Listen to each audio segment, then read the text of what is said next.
কিভাবে বিশ্বনবীর মন ভালো করেন আল্লাহ। মক্কাতে বিশ্বনবী যখন দাওয়াতি কাজ শুরু করলেন, বিশ্বনবী দেখলেন মক্কায় দুইটা লোক আছে। এই দুই লোকের এক লোক যদি আমার ইসলামের ছায়ার তলে না আসে, তাহলে মক্কায় ইসলামের দাওয়াতকে বেগবান করা আমার জন্য কঠিন হয়ে যাবে। বিশ্বনবী ইসলামের মন খারাপ, হায় রে, এই দুইটার একজনও তো আমার কথা শোনে না, এই দুইজনের একজনও তো আমার দাওয়াত কবুল করে না। একদিন তাহাজ্জুদের সালাতে বিশ্বনবী ইসলাম কেঁদে কেঁদে আল্লাহর কাছে দোয়া শুরু করলেন। বিশ্বনবীর যে মন খারাপ, আল্লাহ তো এটা বোঝে টোঝে না, তাই না? আল্লাহ তো বুঝে দেখে না, না?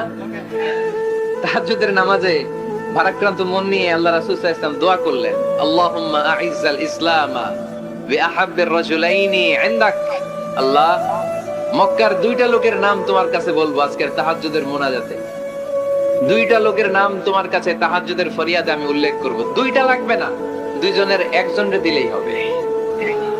আল্লাহ রাসূল দোয়া করলেন, আল্লাহুম্মা আইজ্জাল ইসলাম বিআহাব্বির রাজুলাইনি ইনদাক। আল্লাহ, মক্কার দুইজনের একজনকে আমি চাই, এই দুইজনের যে কোনো একজন যেন কালিমা পড়ে মুসলমান হয়ে যায়। আল্লাহ রাসূল দোয়া করলেন, আল্লাহুম্মা আইজ্জাল ইসলাম বিআহাব্বির রাজুলাইনি ইনদাক বিউমর ইবনে আল খাত্তাব আও আবি জাহল ইবনে হিশাম। আল্লাহ, হিশামের বেটা আবু জাহেল এরে দাও, নাইলে খাত্তাবের বেটা ওমর রে দাও। সুবহানাল্লাহ বলবেন না? কিন্তু আল্লাহ রাসূলের দোয়া কবুল হয় না। আল্লাহ রাসূল অপেক্ষা করছেন। ইন দা মিন টাইম সাফা পাহাড়ের পাদদেশে আরকাম ইবনে দারিল আরকামের ঘরে বিশ্বনবী বসে বসে কোরআনের দাওয়াত লুকিয়ে লুকিয়ে দিচ্ছিলেন। সাইয়েদনা ওমর ফারুক তখনও কালিমা পড়েন নাই। তিনি বিশাল একটা নাঙ্গা তলোয়ার নিয়ে বিশ্বনবীকে আক্রমণ করার জন্য যখন দারুল আরকামের ঘরের দিকে ছুটে আসছেন, সাহাবারা বলতে শুরু করলো, নবী আপনি ওই দরজা দিয়ে তাড়াতাড়ি মুহূর্তেই পালিয়ে যান, ওমরে ফারুক তলোয়ার নিয়ে আপনার সামনে চলে এলে রক্ষা নাই। আল্লাহ রাসূল বললেন, তোমরা সরব, দরজাটা খুলে দাও, ওমরকে আমার সামনে তাড়াতাড়ি চলে আসতে দাও। আমার মনে হচ্ছে ওই যে তাহাজ্জুদের জায়নামাজে বসে চোখের পানি ছেড়ে আল্লাহর কাছে যে ওই দিন রাতে দোয়া করেছি, আজকে আমার দোয়াটা কবুল হতে চলেছে। আমার তো মনে হচ্ছে আমার দোয়াটা কবুল হতে চলেছে, সরে যাও।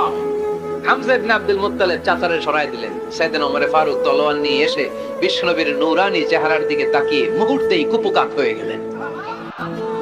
তলোয়ারটা বিশ্বনবীর সামনে রেখে দিয়ে বললেন, আশহাদু আল্লা ইলাহা ইল্লাল্লাহ ওয়া আশহাদু আন্না মুহাম্মাদান আবদুহু ওয়া রাসূলুহু। আমি সাক্ষ্য দিলাম আল্লাহ ছাড়া কোনো ইলাহ নাই, আপনি মুহাম্মদ আল্লাহর রাসূল।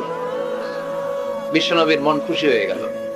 ওয়ালা সাউফা ইউতিকা রাব্বুকা ফাতারদা। নবী হে, অচিরে এমন এমন জিনিস আমি আপনাকে দেব, আপনি পাবেন আর খুশি হবেন, পাবেন আর খুশি হবেন। আপনার মন খারাপ, আমি আল্লাহ নিজ দায়িত্বে মন ভালো করে দেব। পড়েন সুবহানাল্লাহ। সাইয়েদনা ওমর ফারুক মুসলমান হয়ে গেলেন। এবার আবু জাহেল, উতবা, শাইবা, ওয়ালিদ ইবনে মুগিরা এদের টনক নড়ে উঠল। কারণ ওমর ফারুকের মতো শক্তিশালী লোক মক্কায় দ্বিতীয়টা ছিল। উনি বললেন, ইয়া রাসূলুল্লাহ, আপনি কি সত্য নবী না? আল্লাহ রাসূল বললেন, হ্যাঁ সত্য নবী। এই কোরআন কি সত্য না? সত্য। ইসলাম কি সত্য ধর্ম নয়? এটাও সত্য। ওমর ফারুক বললেন, ফা ফীমাল ইখতিফা, তাহলে লুকায় লুকায় কেন? তাহলে সাফা পাহাড়ের পাদদেশে আরকাম ইবনে আবিল আরকামের ঘরের ভেতরে অন্ধকার কূপে দাঁড়িয়ে কোরআনের তেলাওয়াত কে?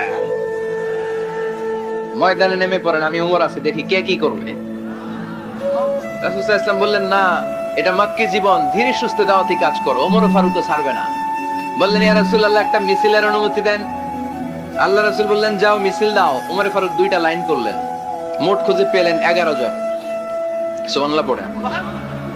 এক লাইনের নেতা বানালেন আল্লাহ রাসূল সাল্লাল্লাহু আলাইহি ওয়াসাল্লামের খুদ চাচা হামজা ইবনে আব্দুল মুত্তালিবকে। আর আরেক লাইনে উনি দাঁড়ালেন, 6 জন 12 জন, উনি সহ 12 জনের মিছিল। সুবহানাল্লাহ পড়বেন না? তো মিছিলের সামনে দাঁড়িয়ে উনি একটা ছোট্ট এক বাক্যের ভাষণ দিলেন।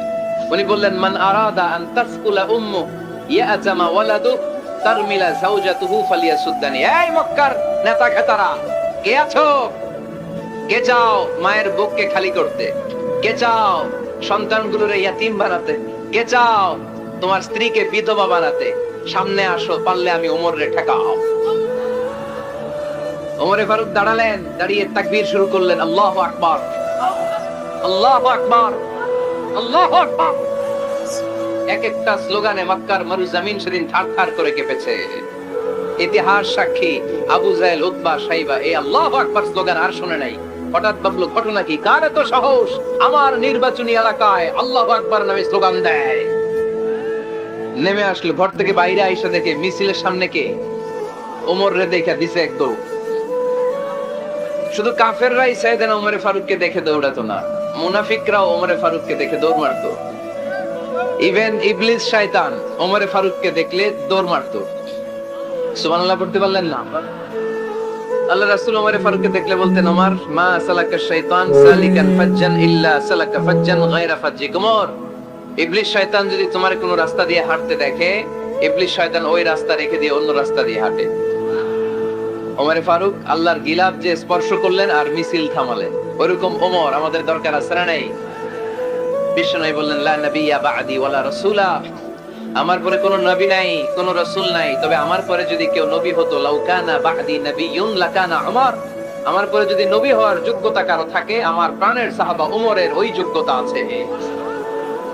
প্রভু তুমি বলেছো রাসূল দেবে না, বলনি দেবে না ওমর, বলনি দেবে না হামজা তারিক, খালিদ বিজয় সমর। প্রভু তুমি বলেছো রাসূল দেবে না, বলনি দেবে না ওমর, বলনি দেবে না হামজা তারিক, খালিদ বিজয় সমর। প্রভু তুমি বলেছো রাসূল দেবে না। সুবহানাল্লাহ পড়েন। ওইরকম একটা ওমর হইলে আমাদের জন্য না, ওই একটা ওমরের অপেক্ষায় বসে আছে গোটা মুসলিম উম্মাহ। চিল্লায় বলো ঠিক কি না? ওমর ফারুক কালিমা পড়ে মুসলমান হয়ে গেলেন, বিশ্বনবী খুশি হয়ে গেলেন। ওয়ালা সাউফা ইউতিকা রাব্বুকা, আল্লাহ বললেন নবী, যখনই আপনার মন খারাপ, যখনই আপনি পেরেশানিতে ভুগবেন, যখনই আপনি টেনশন করবেন, তখনই আপনার মন ভালো করে দিবে কে? আল্লাহর ঘোষণা, and verily Allah gonna give you something that will make you happy, এমন জিনিস আমি দেব, আপনি খুশি হয়ে যাবেন।